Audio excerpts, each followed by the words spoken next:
The Word of God is alive and powerful, sharper than any two-edged sword, piercing even to the dividing asunder of soul and spirit, and of the joints and marrow, and is a critic of thoughts and intents of the heart. All Scripture is God-breathed and is profitable for doctrine, for reproof, for correction, for instruction in righteousness, that the man of God may be mature, thoroughly equipped unto all good works. Study to show thyself approved unto God, a workman that needeth not to be ashamed, rightly dividing the word of truth. The harvest truly is plenteous, but the laborers are few. Pray ye therefore the Lord of the harvest, that he will send forth laborers into his harvest. And let us not be weary in well-doing, for in due season we shall reap, if we faint not. My son, do not forget my teaching, but let your heart keep my commandments. For length of days and years of life and peace they will add to you. How happy are those who hear the word of God and obey it. But be ye doers of the word, and not hearers only, deceiving yourselves. Your word is a lamp unto my feet and a light unto my path. And the gospel must first be preached to all the nations. Behold, the days come, saith the Lord God, that I will send a famine in the land, not a famine of bread, nor a thirst for water, but for hearing the words of the Lord. Sa dili pa kita magasugod sa pagpadayon sa pagtuon sa pulong sa Dios niining atong Vic Balbido Evangelistic Ministry. If you are a believer in the Lord Jesus Christ, be sure you have named your sins privately to God the Father. Because 1 John 1:9 says, if we confess our sins, He is faithful and righteous to forgive us our sins and to cleanse us from all unrighteousness. And after you do that, ikaw mapunan sa Espiritu Santo, o anak na ipagkikambitay sa Dios, o andam ka na sa padayon sa pagtuon sa pulong sa Dios from the Word of God. John 4:24 says, God is spirit, and those who worship Him must worship in spirit and truth. However, kung ikaw usa ka tao nga wa pa makatuo kang Ginoong Jesucristo ingon nga imong manluluwas, the issue you are facing is not naming or confessing your sins. The issue is faith alone in Christ alone. Kaya matun pa sa John 3:36, kini nagaingon, He who believes in the Son has eternal life, but he who does not obey the Son shall not see life, but the wrath of God abideth on him. Therefore, magampo ta sa hilom.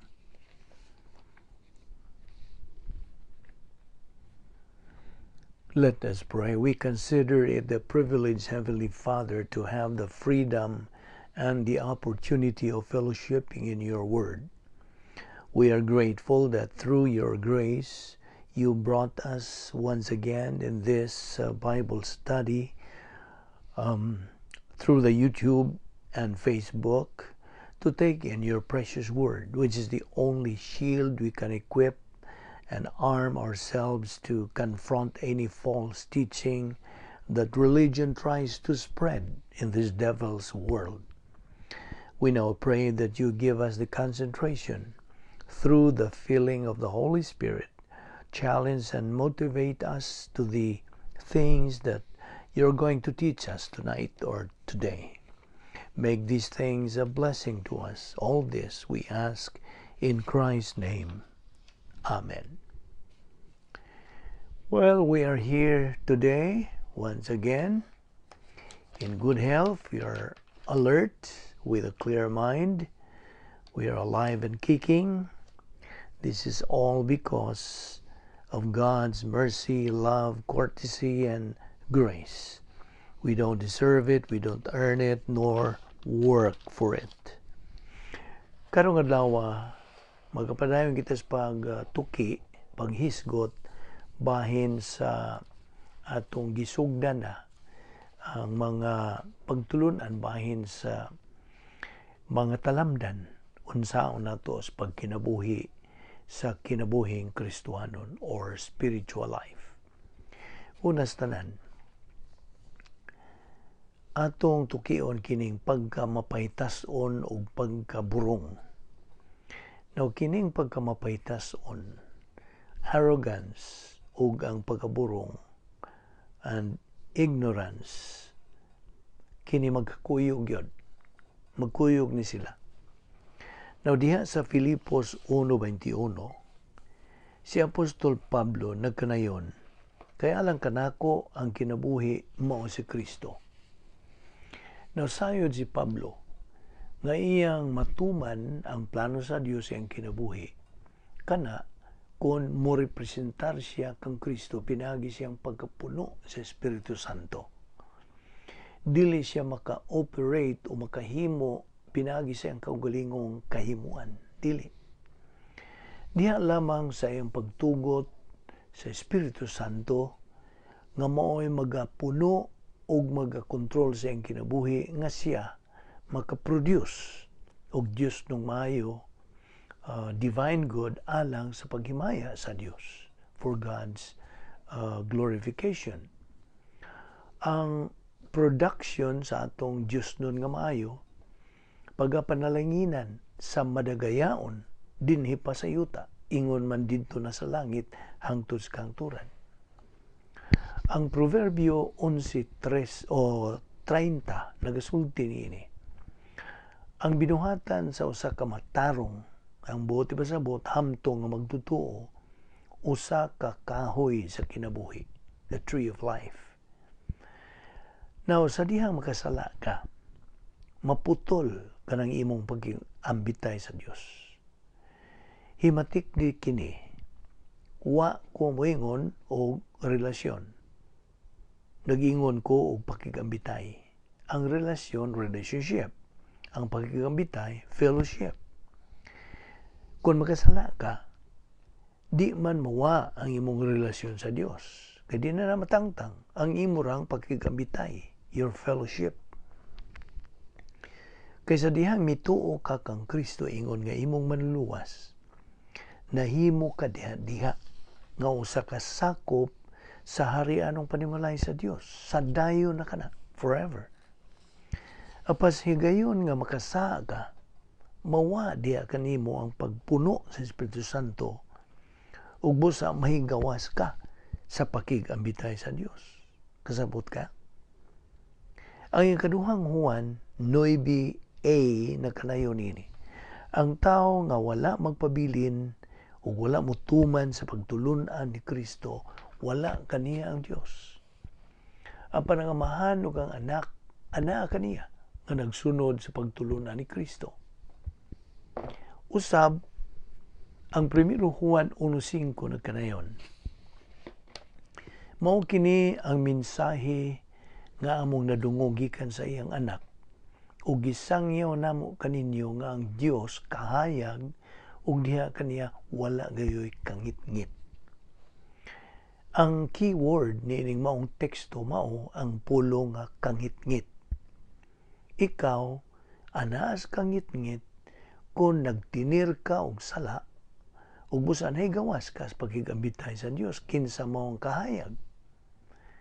Padayon diha sa versikulo 6, kung moingon kita nga nahiusa na kita sa Dios apan nagpuyo di ay gihapon diyas kangit-ngit, namaka kita ug wala magkinabuhi sumala sa kamatuoran.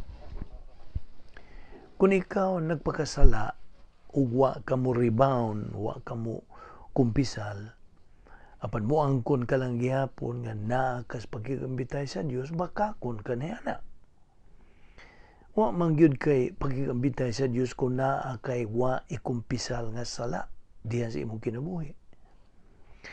Now diha sa 1 Juan 1:7 ang pulong sa Dios nagsulti sa pag-ingon, apan kun magpuyo kita sa kahayag, ingon nga ang Dios anaa sa kahayag, magkahiusa kita ug ang dugo ni Jesus nga iyang anak maghugas sa tanan natong kasalanan. Ang sinultihan nga magpuyos kahayag o magalakaw sa kahayag, walk in the light, susama ra kini kahulugan sa pagkapuno sa Espiritu Santo. Sa diha makasala ka ug imo ka nang ikumpisal ngadto sa Dios pinagi sa rebound 1 Juan 9, pasayloon ka sa Dios niya ng salaa. Ug iya sad kang limpyuhan gikan sa tanang wa mailhing mga sala, all unknown sins, ingon man sa tanang kasaypanan. Unya andayon sa Espiritu Santo ang imong kalag ug ikaw nahibalik sa imong pakigambitay sa Dios. Ang Kolosas 1:13 nagaingon, kay gilungas kita niya gikan sa gahom sa kangitngit o gidala ngadto sa gingharian sa iyang hinigugmang anak. Tuod, adunay tuto ka klaseng mga sala. 3 categories of sins. Una, mga sala sa una-una. Mental attitude sins. Ana kini mga sala sa sud sa atong una-una. Ikaduha, mga sala sa dila. Unsay mo gawas o mabungat sa atong baba. Ug ang ikatulo, mga sala sa buhat. Unsay atong ginabuhat. Okay.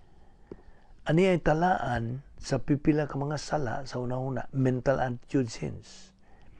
Mahimo nimos pag kopya nini, pagsuwat nini sa imong notebook kung naa ka manggaling masuwatan diha karon matun-ano sab nimo kini, ma-review nimo. Pananglitan, okay. Aniya man ta sa mental attitude sins. Pananglitan, kabalaka. Sala ni.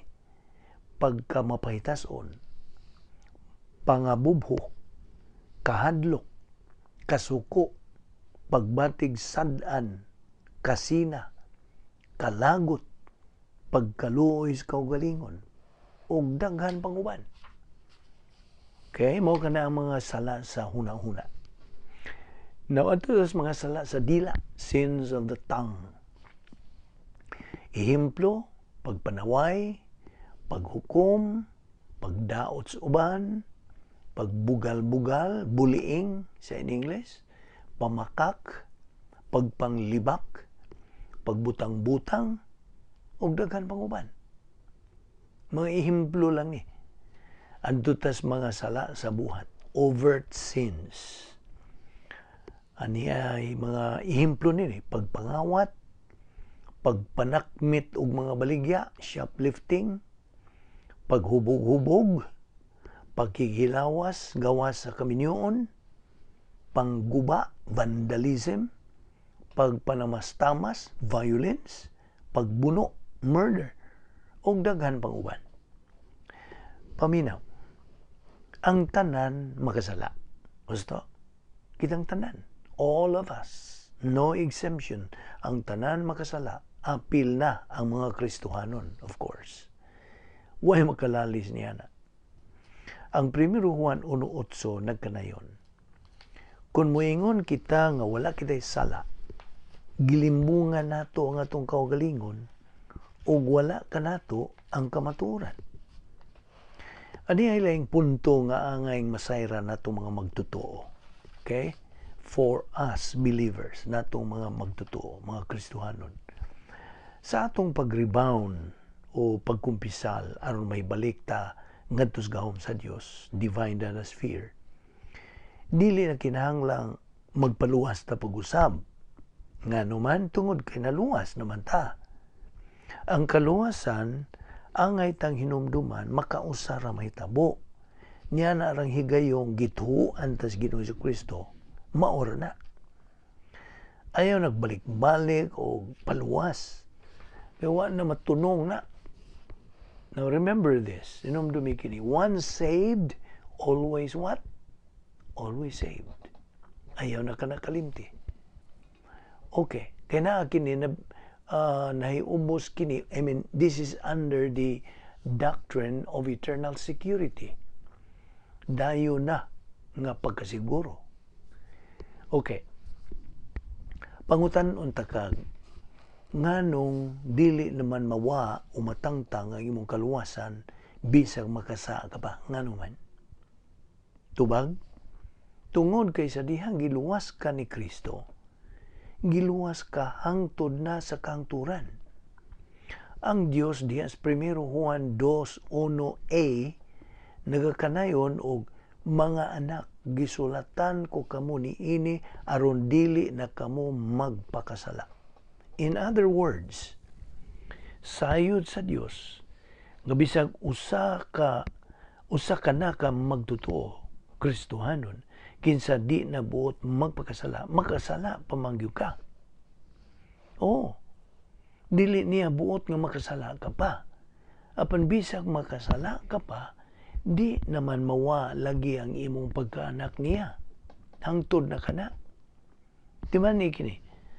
Anak ka na niya hangtod sa kahangturan. Kasabot ka?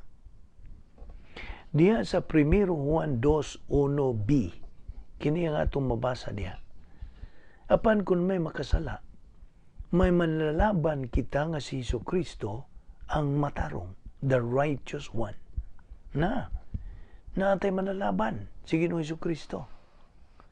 Ang pulong diha nga advocate sa English nga version, ang but yung ipasabot ana, defense attorney. Si Jesucristo mo'y imong manlalaban, attorney. Ug siya ay personalmenteng magarepresentar alang kanimo ngadto sa tubangan sa Dios nga Amahan. Tiyak mo na. Si Satanas ug ang iyang mga alalay nga mga nangalaglag nga manulunda, fallen angels, maniid ni sila sa tanan mong lihok ug maghuwat ni sila makasakop nimo makasa. Tiyak mo na. Kini tuod si Satanas. Mahinamon kini siyang maoy tigsumbong o magsusumbong nimo dito sa langit. Matubang kini sa Dios nga Amahan ug mudayog sumbong sa pag-ingon og kini imong ulipon, your servant nakasala. Di ka makalimon nini. Dili kini siya luwas. Ugon niya, si Ginoong Jesucristo nga maoy imong manlalaban, advocate, mutubag agis paglaban kanimo, siya ra ba ang personal nga tigpanalipod kanimo nga nagahigugma kanimo, your loving defender. Ug siya mutubag ni Satanas sa pag-ingon og tinuod ka Satanas, tinuod ka nakasala kini siya. Apan Satanas paminaw, sayop ka sa imong pag-ingon nga dili siya luwas. Wa ka ba makaibaw mituo naman na siya kanako? Nahibaw ka ba? Wa ka kaibaw Satanas. Wa ka kaibaw nga usa naman na siya sa akua. He is one of mine, Satanas. Sakop na kana siya sa akong panimalay. Aron ka masayod Satanas, wa na kana siya'y mahimo sa pagtangtang siyang kaluwasan o ang pagtangtang sa akong gugma alang kaniya. Wala. Sa ingon nga paagi, gibuntog ni Ginoong Jesucristo ang makanunayong pag-atake niini ni Satanas sa plano sa Dios. Nautiman-an nato nga ang buhat ni Kristo hingpit o permanente. Perfect and permanent. Now, gawas nga imong manlalaban si Ginoong Jesucristo, imo pagyud siyang magbubuhat sa katagbawan sa Amahan, propitiation sa in English pa. Siya ang nagahimo sa pagtagbaw sa Dios nga Amahan on our behalf, alang kanato. Ang 1 Juan 2:2 nagpadayon sa pag-ingon og siya mao ang halad aron mapasaylo ang atong mga sala ug dili lang kay ang ato ra kundi ang mga sala usab sa tanang tao. Paminaw, fellow believer o higala, paminaw niini. Si Kristo namatay isip puli alang sa mga sala sa tibuok kalibutan. Namatay siya alang sa tanan, makristohanon man o madili kristohanon. Namatay siya alang kanilang tanan, tanan gayon. Now, ayaw katuo, ug na mo ingong kanimog ang Dios gapili niya tong kinsay pwedeng maluwas ug niya tong dili mahimong maluwas. Do not buy into that thinking. Ayaw sakay dayon niya ng pinulusupong panguna-una nga nag-ingon nga ang Dios kuno naga preordain o ingnon tangpo nga gimbutan ang daan sa Dios ang mga certain people nga may langit ug kuno na ay certain people pod nga dili may langit. Now, ayaw kalimot nga namatay si Kristo alang sa tibuok kalibutan. Si kinsa katong mutuo maluwas once and for all. Sanglit, si Kristo man ang mibuhat sa kaluwasan. Ug kantong iyang nabuhat sa kaluwasan, hingpit kanto ug permanente kanto, dayo na kanto. Sabta ka na pagayo. Sa laing bahin, disiplinahon sa Dios kantong wala mo kumpisal silang sala. Unconfessed sin is disciplined by God. Ang Kolosas 3:25 nagasultis pag-ingon og ang nagbuhat og dautan baslan tungod sa nabuhat niya kay wala gayoy pinalabi. Kung makasala ka o di nimo ikumpisal o i-rebound ang maong sala, disiplinahon, pantunon ka sa Dios. Ug ang iyang disiplina o pagpanton may tuto ka ang kini nga mao kini mosunod. Una, there are 3 stages. Ang una, disciplinary nga pasidaan, warning discipline. Nga diin mupahimangno o mupahimatngon kun sakto man galing ng Binisaya, mupahimangno ang Dios kanimo nga nasipyat ka sa mark, you miss the mark. By the way, ang body pasabot sa miss the mark, mao kini. Oh, by the way, literal kining paghubad sa Grigong pulong bahin sa sala.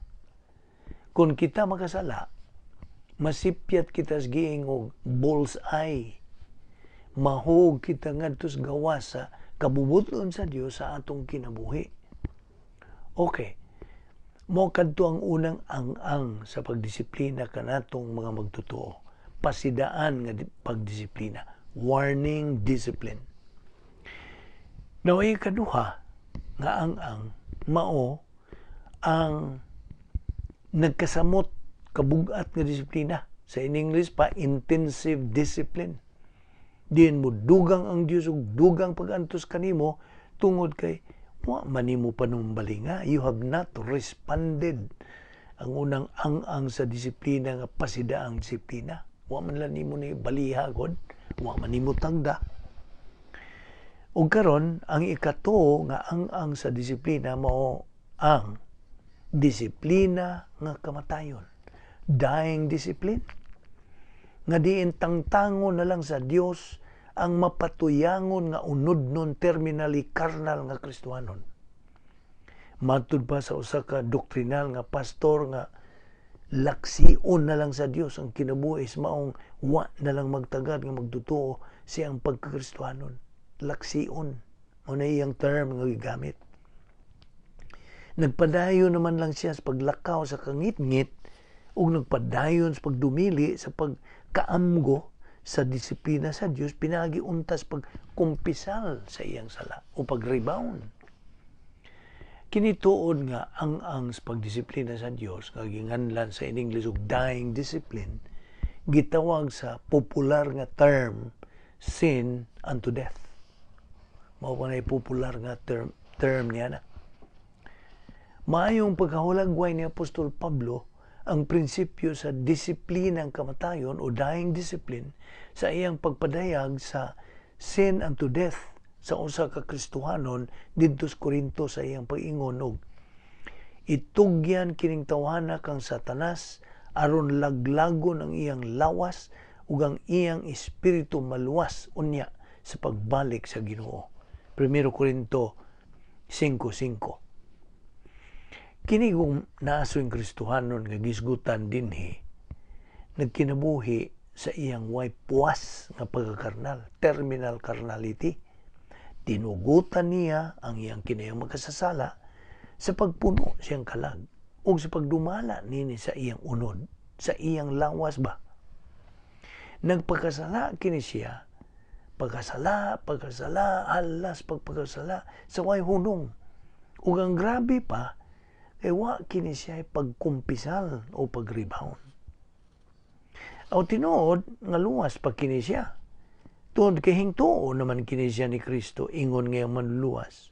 Apan, perpetually, nahigawas kini siya sa pagkikumbitay sa Dios. Ug paminaw, tungod kay nahigawas raman kini siya sa pagkikumbitay sa Dios, dili kini siya magamit sa Dios. Useless. Mantod pa sa diha sa Salmo 66:18.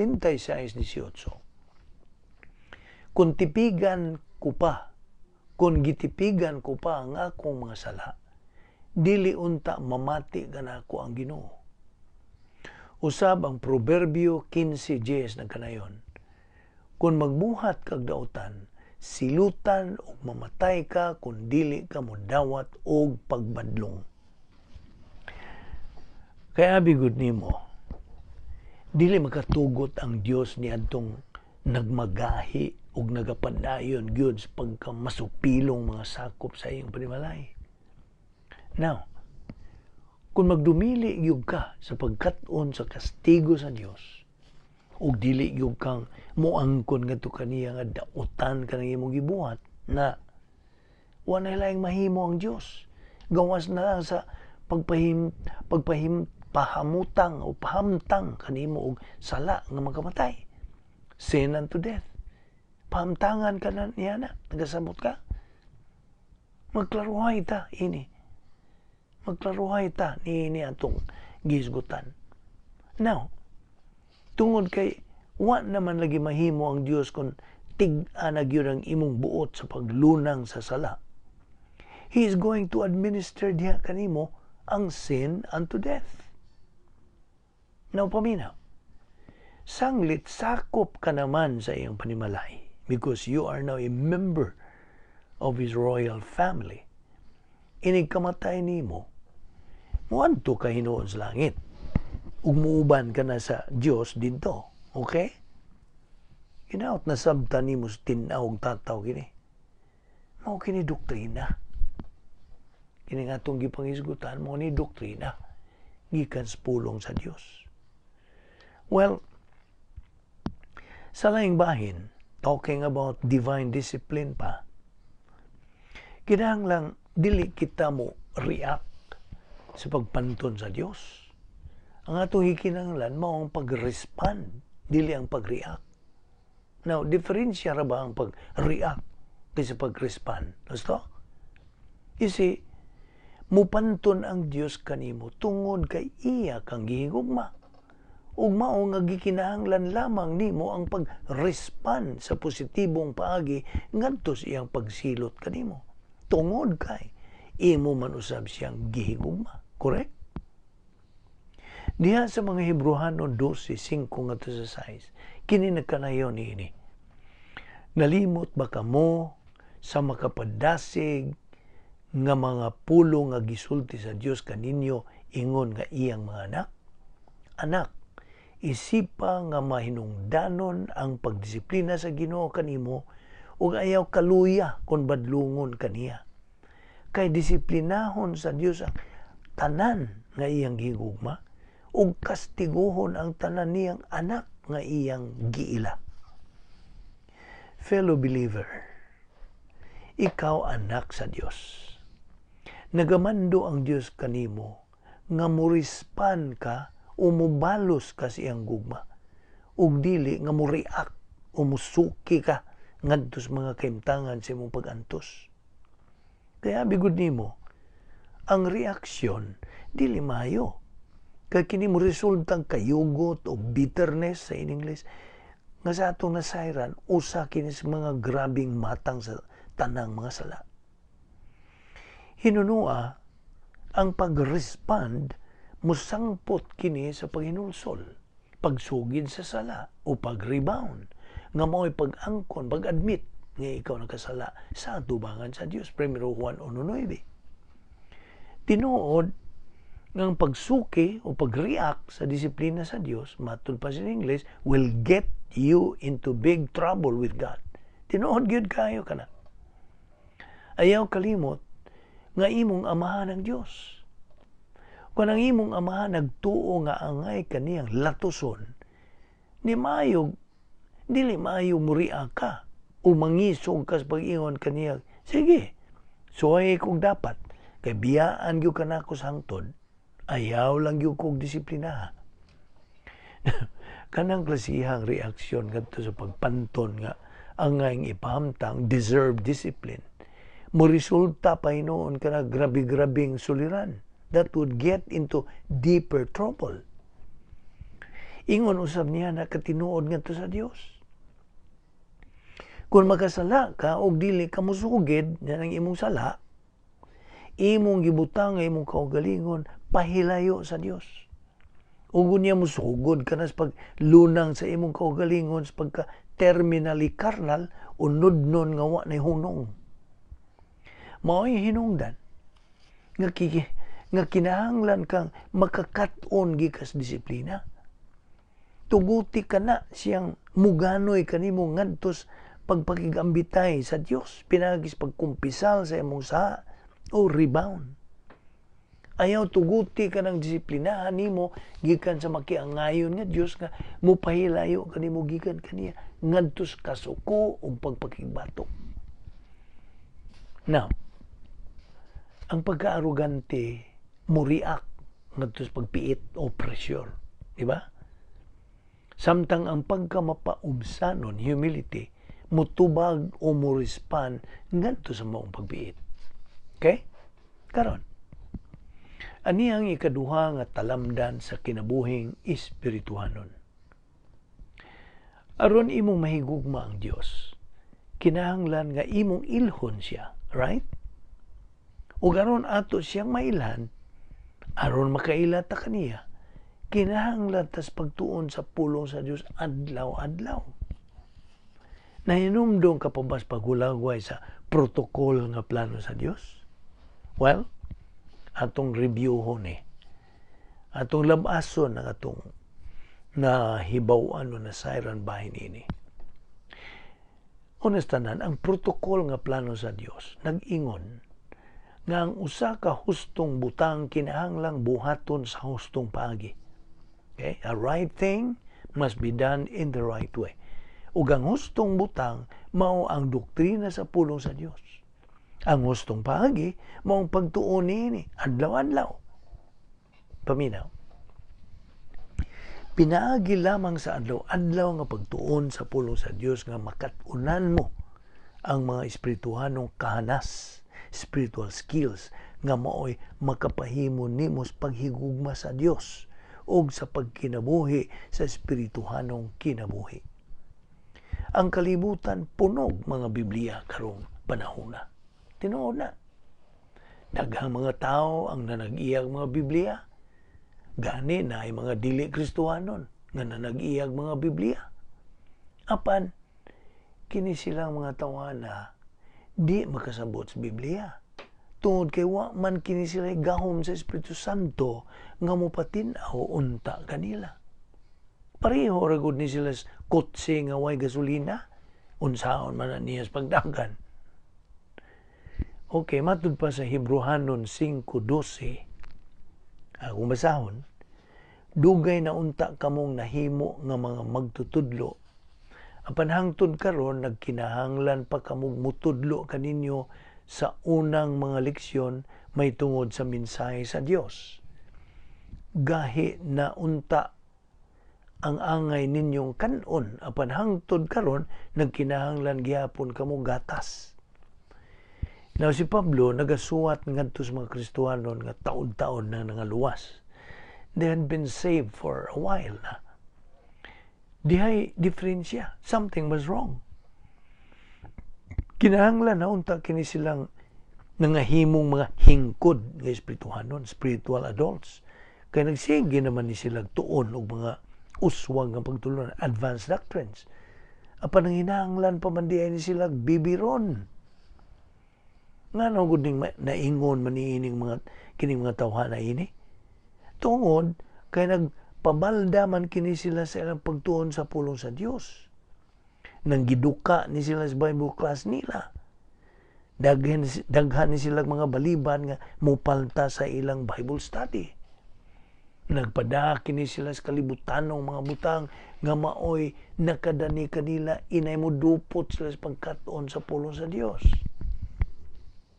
Wa ni sila makatuman sa plano sa Dios sa ilang kinabuhi. Sanglit, wa man ni sila mahibaw sa iyang plano.